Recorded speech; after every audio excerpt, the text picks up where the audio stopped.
Mi nombre es Sofía, y tengo un salón de belleza. Mejor dicho, el salón casi era mi dueño.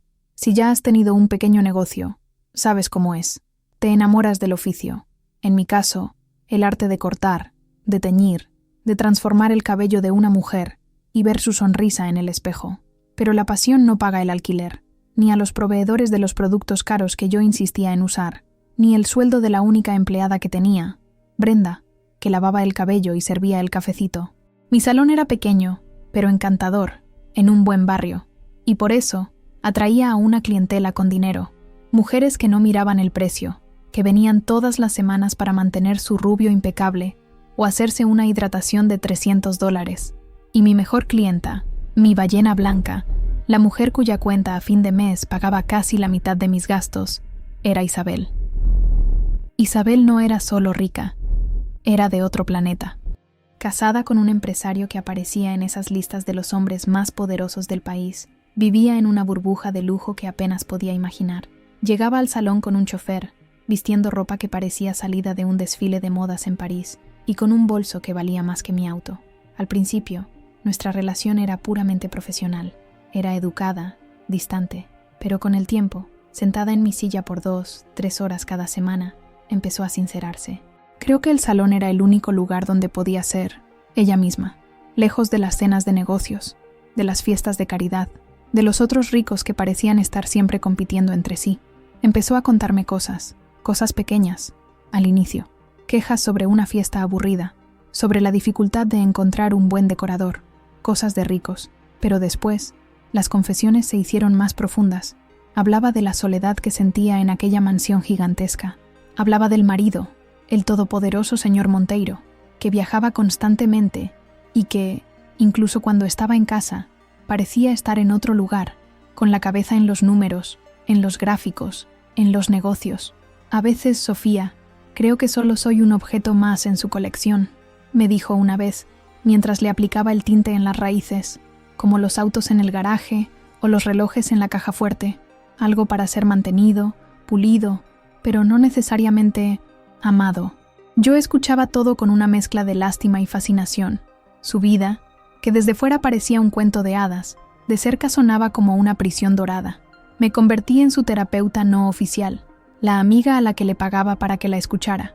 Y no voy a mentir, me gustaba sentirme importante, ser la guardiana de los secretos de una mujer como Isabel. Mi salón andaba mal. Un aumento de casi el 40% en el alquiler me había puesto al borde del abismo. Ya estaba pensando en cómo decirle a Brenda que tendría que despedirla. Estaba desesperada. Fue una tarde de martes que un hombre entró en mi salón. No era un cliente. Vestía un traje caro, pero discreto, y tenía el aire de quien no sonríe con frecuencia. Se presentó como un consultor de una empresa de análisis de mercado. El nombre de la empresa era vago, algo como Tendencias y Percepciones Globales. Fue directo al grano. «Señora Sofía», dijo él, «nuestra empresa realiza estudios sobre los hábitos de consumo del público de altos ingresos. Sabemos que usted tiene una clientela exclusiva y nos gustaría proponerle una alianza». La alianza era simple. Quería que yo elaborara un informe mensual, anónimo, sobre las conversaciones que escuchaba en el salón, qué marcas estaban de moda, qué tratamientos eran los más solicitados, qué destinos de viaje comentaban mis clientas. A cambio, su empresa me pagaría una tarifa de consultoría. La cantidad que me ofreció hizo que se me hiciera un nudo en el estómago. Era más que la ganancia neta de mi salón en 6 meses.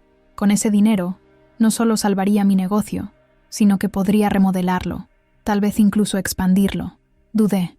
Parecía poco ético. Vender las conversaciones de mis clientas. El hombre pareció leerme la mente. «Es todo completamente anónimo, por supuesto», dijo él, con voz suave. «No queremos nombres. Queremos tendencias. Es un estudio de mercado. Muchas empresas lo hacen. Usted nos estaría ayudando a entender lo que su público desea». La palabra tendencias me tranquilizó, y el número en el cheque que me mostró tranquilizó el resto de mis preocupaciones. Acepté. Firmé un contrato de confidencialidad con la dichosa empresa, y a finales de ese mes preparé mi primer informe. Fue fácil. Escribí sobre cómo la marca de bolsos X estaba perdiendo terreno frente a la marca Y, sobre cómo el tratamiento de hidratación con queratina estaba siendo más solicitado que el alisado permanente, sobre cómo el Caribe era el destino de verano preferido de ellas. Envié el informe por email, sintiéndome una experta en el mercado de lujo. 2 días después, el dinero apareció en mi cuenta. Una ola de alivio me invadió. Pagué el alquiler atrasado. Le di un bono a Brenda. Estaba a salvo. La respuesta del consultor llegó el mismo día. Un email corto. Excelente informe, Sofía. Muy útil. Para el próximo, nos gustaría que se concentrara un poco más en ciertos patrones. Estamos particularmente interesados en las tendencias de humor y en los planes de adquisición de su clienta, la señora Monteiro. Leí el email una vez, 2 veces. Se me heló la sangre en las venas. No era un estudio de mercado. No era sobre tendencias. Era sobre una sola persona. Era sobre Isabel. La empresa fachada, el consultor, el dinero, todo venía de una sola fuente, su marido. Yo no era una consultora, era una espía. Y mi clienta más importante, la mujer que confiaba en mí como una amiga, era mi objetivo. Leí y releí aquel email tal vez unas 20 veces. Las palabras danzaban en la pantalla, transformándose de una propuesta de negocio en una sentencia. Foco en la señora Monteiro. No era un estudio, era una investigación. Y yo, la peluquera endeudada, era la investigadora privada que ni siquiera sabía que había sido contratada. Mi primer impulso fue de repulsión. Tomé el celular para escribir una respuesta, un email corto y tajante, diciendo que la alianza se había terminado, que yo no era ese tipo de persona. Mi dignidad, que ya andaba algo decaída, gritó dentro de mí. Pero entonces, mi mirada pasó por la puerta del salón, vio la silla de diseño que finalmente pude comprar con el primer pago, vio a Brenda sonriendo mientras servía un café a una clienta. Vi el alivio en mi propio estado de cuenta. Ese dinero era veneno, pero ya había tomado la primera dosis. Y la verdad es que curaba un dolor mucho más inmediato que mi conciencia, el dolor del fracaso. Ahí comenzó el proceso de autoengaño, la negociación que uno hace con el diablo que vive dentro de nosotros. Ok, pensé, está mal, pero no voy a contar nada grave. Voy a contar lo que ella ya dice abiertamente. Cosas superficiales. La ropa que compra, las fiestas a las que va, son solo chismes. Él probablemente ya sabe todo eso. Solo estoy organizando la información para él. No le estoy haciendo daño a nadie. Con esa cómoda mentira, decidí continuar. Pero mi trabajo cambió. La silla de mi salón se convirtió en una sala de interrogatorios disfrazada, y cada sesión con Isabel se volvió una tortura. Llegó la semana siguiente, puntual como siempre, trayendo el olor de un perfume caro que parecía llenar todo el ambiente. Estaba radiante. «No lo vas a creer, Sofía. Marcelo me hizo un regalo. De la nada», dijo, refiriéndose a su marido. Un par de aretes de diamantes que llevaba meses mirando. Yo sonreí, una sonrisa que no llegó a mis ojos. «Qué maravilla, Isa. Te lo mereces». Pero por dentro estaba helada. ¿Habría sido el regalo una coincidencia? ¿O estaría él intentando calmarla, mantenerla feliz, mientras me pagaba para vigilarla, mientras le lavaba el cabello? Mis preguntas, que antes eran naturales, ahora parecían calculadas. ¿Y el evento de caridad de la semana pasada? ¿Estuvo bueno?, pregunté. «Ah, fue un aburrimiento», respondió ella. «Pero me encontré con una amiga que no veía hace años, Renata. Conversamos toda la noche». Mi cerebro de espía amateur registró la información. Se encontró con una vieja amiga. Nombre: Renata. ¿Y de compras? ¿Alguna novedad?, continué, con la voz sonando demasiado casual. «Estoy pensando en comprar un cuadro nuevo para la sala, tal vez de uno de esos artistas contemporáneos rusos que están de moda. Interés en arte ruso contemporáneo». La información se acumulaba en mi cabeza. Me sentía sucia. Esa noche, preparar el segundo informe fue un ejercicio de culpa. Intenté ser vaga. Clienta demostró buen humor. Mencionó eventos sociales y planes de compras futuras. Lo envié, esperando que fuera suficiente.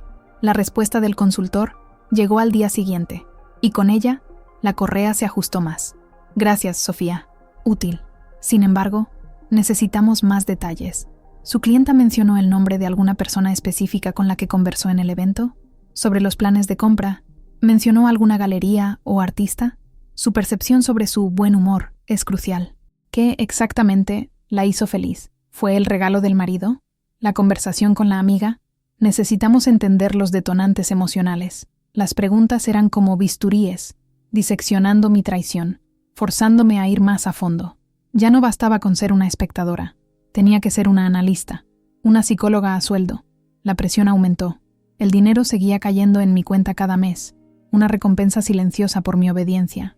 Y yo continué reportando, cada vez con más detalles, cada vez con más culpa. Me convertí en una experta en Isabel Monteiro. Sabía cuál era su restaurante favorito.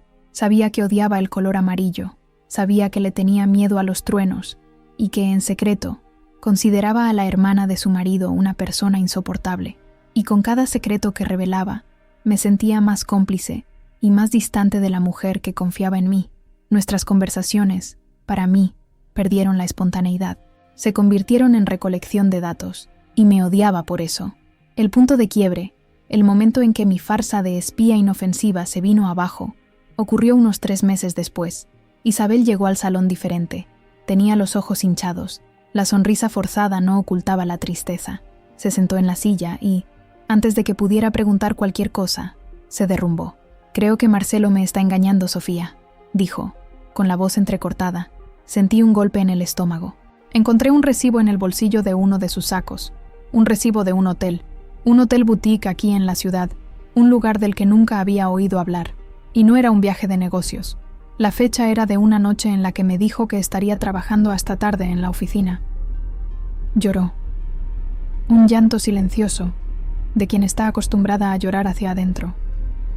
Y yo, su amiga, su confidente, la consolé. La abracé por los hombros. Le dije que debía haber una explicación, que los hombres son distraídos. Mentí descaradamente, mientras mi cerebro de espía registraba cada detalle. Sospecha de infidelidad, prueba, recibo de hotel, nombre del hotel a ser investigado. Esa noche, enfrenté mi peor dilema. Contar eso era cruzar una línea de la que jamás podría volver. No eran chismes de compras, era el corazón de su matrimonio, era su dolor. Pasé horas frente a la computadora, escribiendo y borrando el informe. Una parte de mí quería proteger a Isabel, omitir la información. La otra parte, la parte cobarde y endeudada, sabía que si no contaba algo tan significativo, el consultor podría sospechar, podría pensar que estaba ocultando cosas, y el flujo de dinero podría detenerse. Al final, la cobardía ganó. Escribí. Suavicé las palabras, claro. Clienta expresó fuerte angustia y preocupaciones sobre la fidelidad del marido, citando el descubrimiento de un documento que la perturbó. Envié el email y sentí como si hubiera vendido el último trozo de mi alma. Estaba en el fondo del pozo de mi propia traición, pero lo peor aún estaba por venir. Necesitaba saber, necesitaba entender cómo se usaría esa información. Mi culpa exigía una respuesta. Entonces, decidí hacer una prueba. Un pequeño experimento para ver la rapidez y la forma en que mi información se transformaba en acción del otro lado.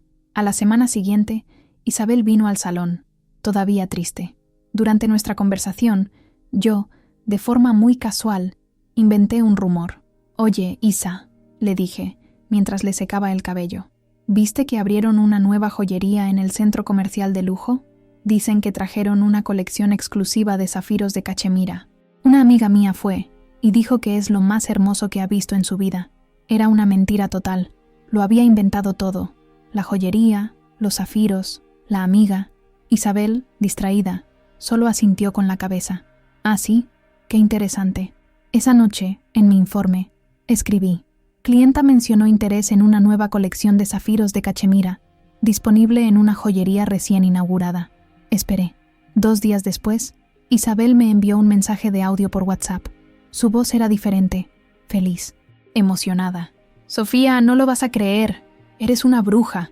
Marcelo llegó a casa hoy con una caja. Y adentro, un collar de zafiros de cachemira. Dijo que un amigo le comentó sobre esta nueva colección y se acordó de que me encantan los zafiros y decidió darme una sorpresa. ¿No es el hombre más atento del mundo?».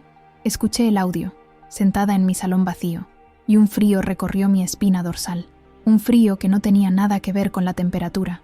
Él no era atento, era un manipulador, un titiritero. La información que di no fue usada para vigilarla, fue usada para controlarla, para anticiparse a sus deseos, incluso a los que no tenía, para mantenerla en un estado de gratitud y dependencia, para hacerla dudar de sus propias sospechas. ¿Cómo puedo desconfiar de un hombre que adivina mis pensamientos? Yo no era una espía pasiva, Era una guionista, y estaba escribiendo el guión de una farsa, donde mi amiga era la única actriz que no sabía que estaba actuando. Y el regalo que tanto amó no era un símbolo de amor, era la prueba de mi traición. Como quieran, el juego cambió. Nuestra peluquera, Sofía, se dio cuenta de que no es solo una pieza en el tablero, es la mano que mueve las piezas de la reina. La culpa y el miedo ahora darán paso a algo mucho más peligroso. Un plan.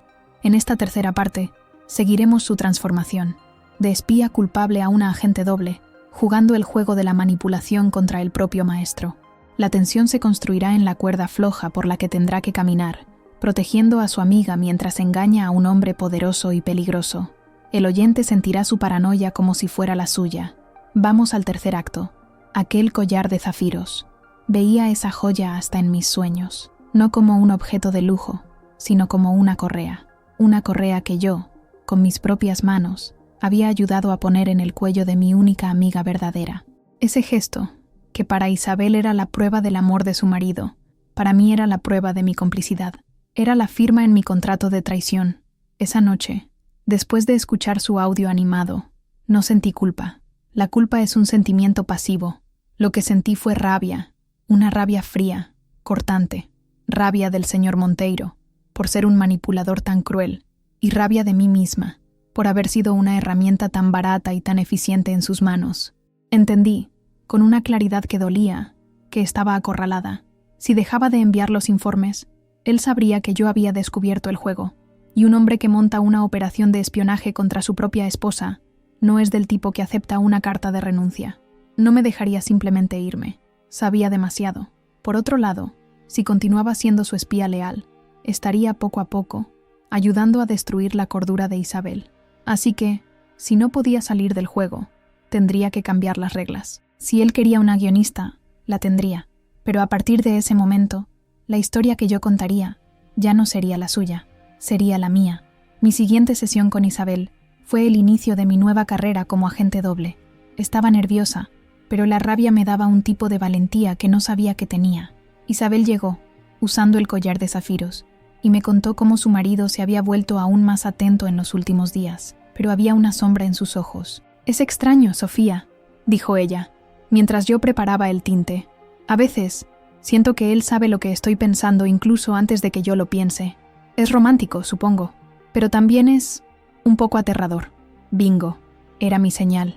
Ella estaba sintiendo la manipulación, incluso sin entenderla.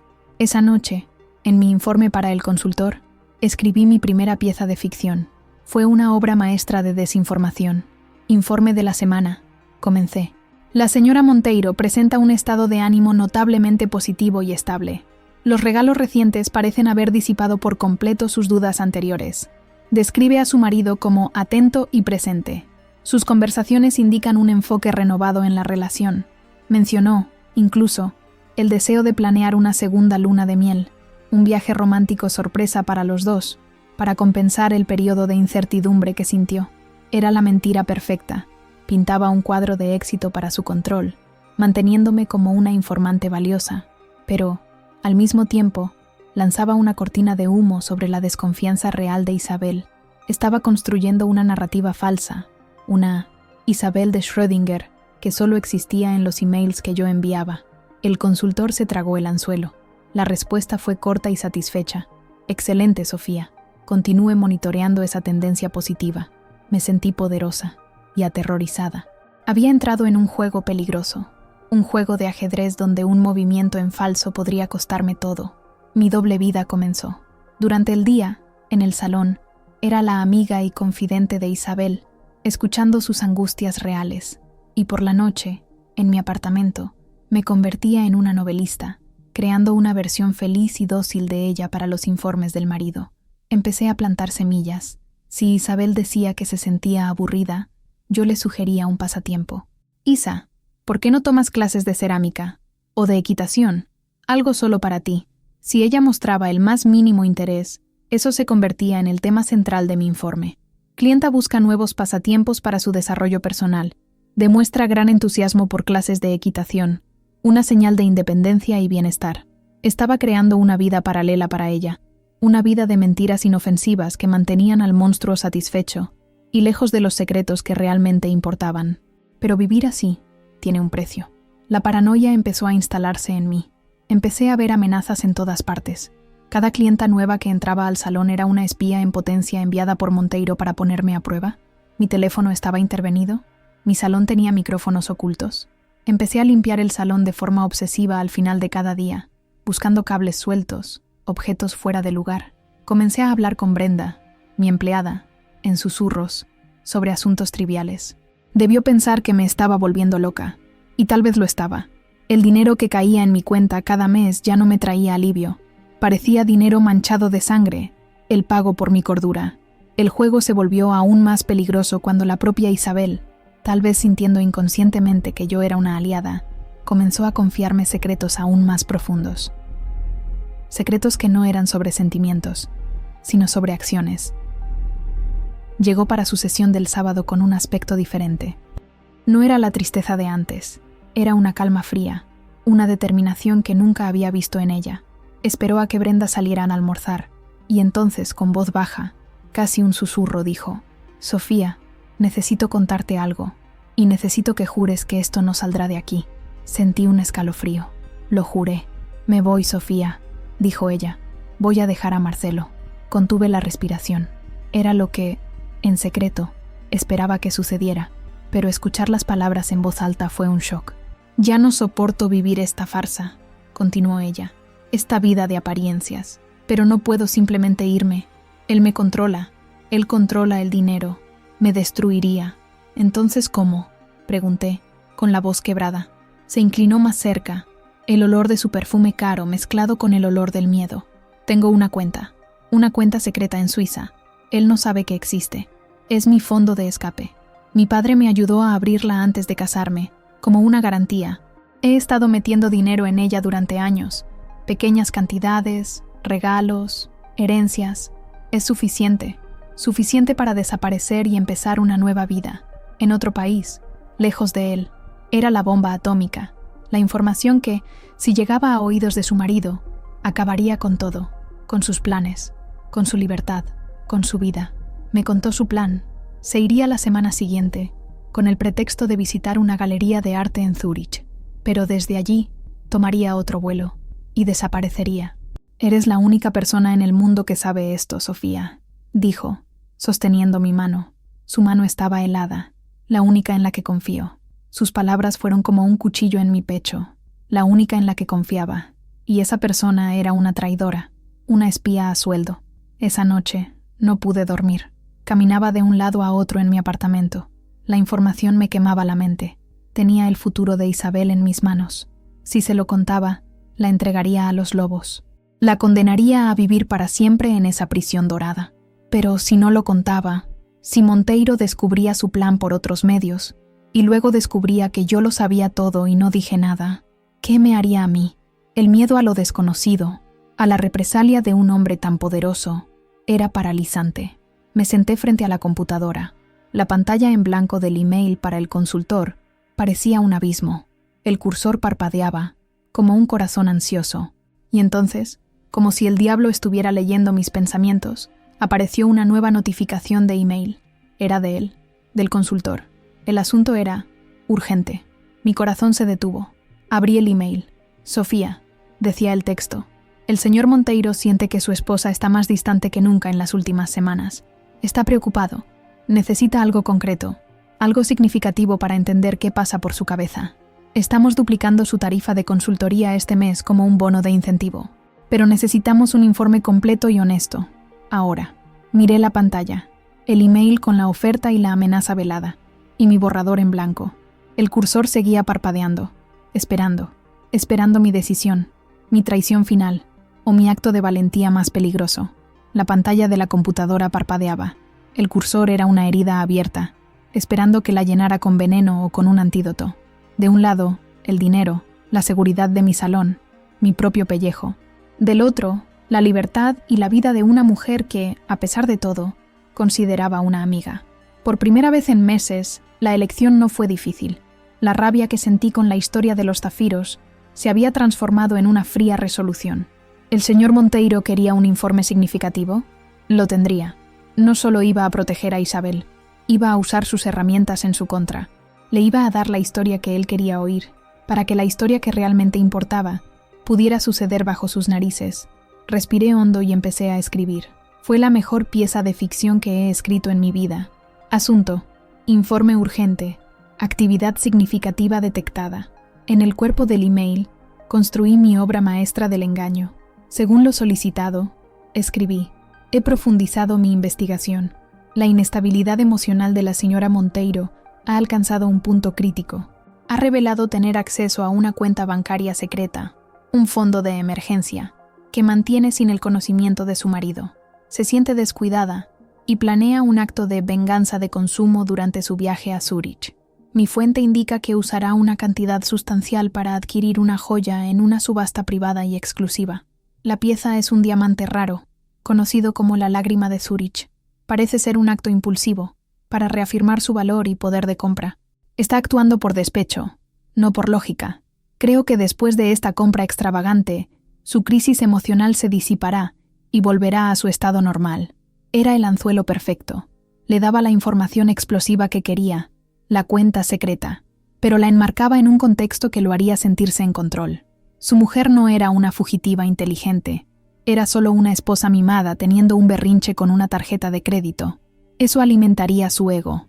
Y más importante, dirigiría todo su enfoque y sus recursos hacia un evento que no existía. Lo envié y esperé. La respuesta del consultor llegó en menos de una hora. Recibido. Información valiosa. El bono será depositado. Manténganos informados. La primera parte del plan había funcionado. Ahora venía la más peligrosa. Al día siguiente, llamé a Isabel a su número personal, algo que rara vez hacía. Isa, soy yo, dije en voz baja. Necesito hablar contigo. No por teléfono, en persona, en un lugar seguro. Nos encontramos en un café anónimo, en el centro de la ciudad, lejos de los barrios elegantes que ella frecuentaba. Llegó disfrazada, con gafas de sol y un pañuelo en la cabeza, pareciendo una actriz de cine huyendo de los paparazzi.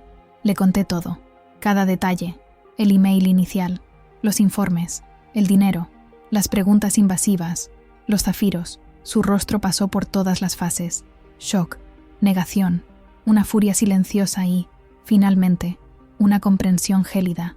La tristeza que sentía dio paso a la misma rabia fría que yo había sentido. No lo puedo creer, susurró. Me convirtió en un proyecto de investigación.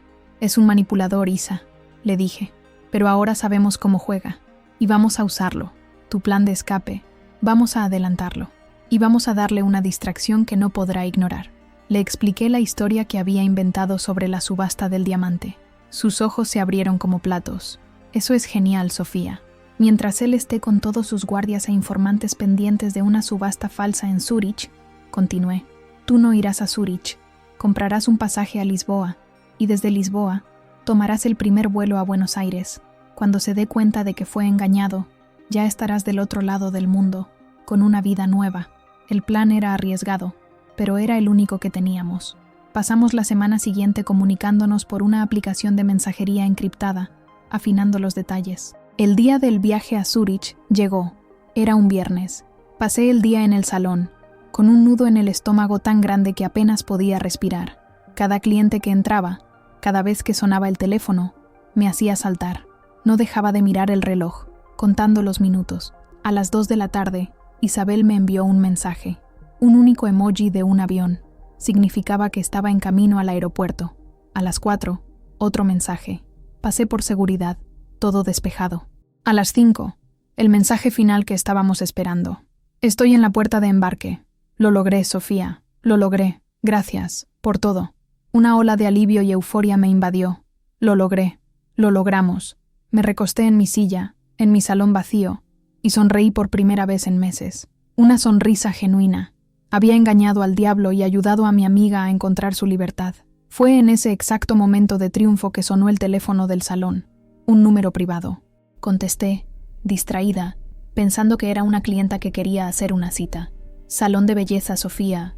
Buenas tardes, dije, con la voz todavía cargada de alegría. Hubo una pausa al otro lado de la línea, y entonces habló una voz que nunca había escuchado directamente. Una voz masculina, calmada, fría y con un poder inconfundible. Buenas tardes, Sofía. Mi sonrisa se congeló. Se me heló la sangre. Buen espectáculo, continuó la voz. Una actuación digna de un premio. El diamante, la lágrima de Zúrich. Debo admitir, fue un toque de genialidad. Era él, el señor Monteiro. Pero, continuó la voz, y casi podía sentir la sonrisa cruel al otro lado de la línea. ¿De verdad creíste que confiaba en una espía que yo mismo compré? Mi mundo se derrumbó. Tu información sobre la subasta fue creativa, dijo él. Pero mientras tu amiga caminaba orgullosa hacia la puerta 12, para el vuelo a Buenos Aires, mi equipo la esperaba en la entrada de la puerta 12. Fueron muy discretos. No. Está aquí conmigo ahora, Sofía, en nuestro hangar privado. Está un poco decepcionada de ti, claro, pero lo entiende. Quiere agradecerte personalmente por tu ayuda en probar la lealtad de una futura empleada. No podía respirar. Sus palabras no tenían sentido. ¿Empleada? Sí, dijo él. Tu plan fue excelente. Demostró iniciativa, valentía, creatividad, cualidades que valoro. La trampa nunca fue para Isabel. La trampa, Sofía, siempre fue para ti. Necesitaba saber hasta dónde llegarías. Y llegaste lejos, lo suficientemente lejos. Un auto va en camino a buscarte. No te preocupes, Isabel está bien. Nosotros estamos bien. Te estamos esperando. Colgué el teléfono, o dejé que se me cayera de la mano. No lo sé. Me quedé de pie en medio de mi salón, mirando a la nada. La euforia se había transformado en el terror más puro y absoluto. No era una agente doble. Era una idiota. No estaba jugando al ajedrez. Era solo un peón, sacrificado en un movimiento que ni siquiera sabía que existía. Y el juego que creía haber ganado era solo la prueba de admisión para un infierno mucho más profundo. El silencio al otro lado de la línea fue lo más fuerte que he escuchado en mi vida. No colgué el teléfono. Simplemente se me resbaló de la mano, cayendo al suelo con un golpe sordo. Mi salón, mi pequeño refugio de paz, de repente pareció una celda. Cada espejo reflejaba el rostro de una idiota. Yo. Ni siquiera tuve tiempo de procesarlo. En menos de 5 minutos, un auto negro, el mismo sedán de lujo que me llevó a la mansión la primera vez, se detuvo silenciosamente en la puerta del salón. El chofer no salió. La puerta trasera simplemente se abrió. Una invitación muda e irrecusable. Brenda, mi empleada, me miró con los ojos muy abiertos, sin entender nada. «Sofía, ¿quién es?», preguntó. «Es un cliente nuevo». Mentí. La última mentira de una larga cadena. «Ya vuelvo». Sabía que tal vez no volvería. El viaje fue en un silencio absoluto. No pregunté a dónde íbamos. Lo sabía. El chofer no dijo una palabra. Miraba por la ventana, las luces de la ciudad pasando como manchas borrosas, y mi mente daba vueltas en círculos, tratando de entender, probar la lealtad de una futura empleada. ¿Qué empleada? ¿Qué lealtad? Acababa de demostrarle que era una traidora. Lo engañé. Intenté ayudar a su esposa a escapar. ¿En qué mundo eso era una prueba exitosa? Llegamos a un aeropuerto privado, lejos del ajetreo del aeropuerto principal. El auto pasó por portones de seguridad y se detuvo frente a un hangar inmenso, blanco y tan limpio que parecía un laboratorio. La puerta del hangar se abrió. Adentro, un jet privado relucía bajo las luces, y al lado del avión había una pequeña mesa de bistró, con 2 sillas. Sentados a la mesa, como si esperaran un café en París, estaban Isabel y el señor Monteiro. La escena era surrealista. No había guardias apuntando con armas. No había gritos. Isabel no estaba llorando ni parecía asustada. Me miró, con una expresión que no era de rabia ni de decepción. Era de evaluación, de análisis. El señor Monteiro, un hombre de apariencia distinguida, con cabello canoso y ojos fríos como el hielo, solo hizo un gesto con la cabeza, invitándome a acercarme. Caminé hacia ellos, mis piernas temblando. Cada paso en el suelo de concreto pulido resonaba en el silencio del hangar. «¿Champaña?», preguntó Monteiro, con la voz calmada y controlada que había escuchado por teléfono. Señaló una tercera copa, vacía, sobre la mesa. No pude responder. «Siéntate, Sofía», dijo Isabel, con la voz perfectamente calmada, la misma voz que había llorado en mi hombro. Eso me impactó más que cualquier otra cosa. Me senté, frente a la pareja que creí estar destruyendo e intentando salvar. «Tu actuación fue notable», comenzó Monteiro. «La creación de la historia de la subasta, la coordinación de la fuga, el uso de desinformación, fue impresionante. Nuestros analistas de riesgo quedaron genuinamente entretenidos». «No entiendo», susurré. Intenté ayudar a su esposa a escapar de usted. Isabel rió, una risa corta, cristalina. Ay, Sofía, querida, ¿de verdad crees que necesitaría tu ayuda para escapar de mi propio marido?, dijo ella. Y entonces extendió la mano y la colocó sobre la de él, en la mesa. Un gesto de cariño y complicidad. Marcelo y yo no tenemos secretos. El rompecabezas en mi cabeza se hizo 1.000.000 de pedazos y se rearmó en una imagen nueva y aterradora. Mi matrimonio no estaba en crisis, continuó Isabel. Mi soledad, mis inseguridades, todo eso fue real. Un día, pero lo superamos. Lo que viste, lo que te conté en las últimas semanas, fue un guión, una actuación. Y tú eras nuestro público de una sola persona. Pero, ¿por qué? Fue lo único que pude preguntar. Porque teníamos una vacante de empleo, dijo Monteiro, de forma simple. Y no es el tipo de vacante que se anuncia en LinkedIn. Nuestra organización, nuestros negocios, exigen un tipo muy particular de persona para gestionar situaciones delicadas. Necesitábamos a alguien que no fuera solo un empleado leal. Necesitábamos a alguien como tú. Lo miré fijamente, incrédula. Hemos puesto a prueba a docenas de personas en los últimos años, explicó él. Abogados, consultores, asistentes. Los pusimos en posiciones de confianza y les dimos la oportunidad de traicionarnos. La mayoría lo hizo por un poco de dinero, de forma estúpida y obvia. Fueron descartados. Pero tú fuiste diferente. Te pagaron para ser una espía y elegiste convertirte en una agente doble. No actuaste por codicia. Actuaste por un retorcido sentido de lealtad hacia Isabel. Fuiste creativa, fuiste valiente, y casi lo logras. Isabel se inclinó hacia adelante.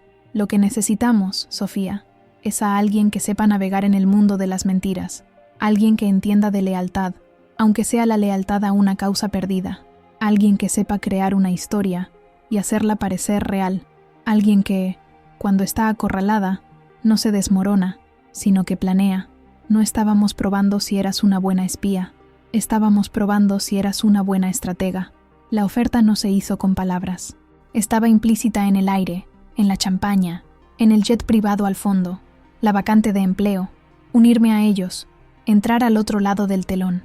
Tienes 2 opciones, claro, dijo Monteiro, como si me estuviera ofreciendo un café o un té. Puedes negarte. Te daremos un pago final que resolverá todos tus problemas financieros por el resto de tu vida. Firmarás un último contrato, uno que te hará olvidar hasta el nombre de nuestro perro, y volverás a tu vida, a tu salón. Fin de la historia. Hizo una pausa, mirándome con esos ojos de tiburón. O puedes aceptar tu verdadero talento. El puesto es tuyo. Las responsabilidades son complejas, pero las recompensas son ilimitadas. Ya no tendrías un salón, tendrías el mundo.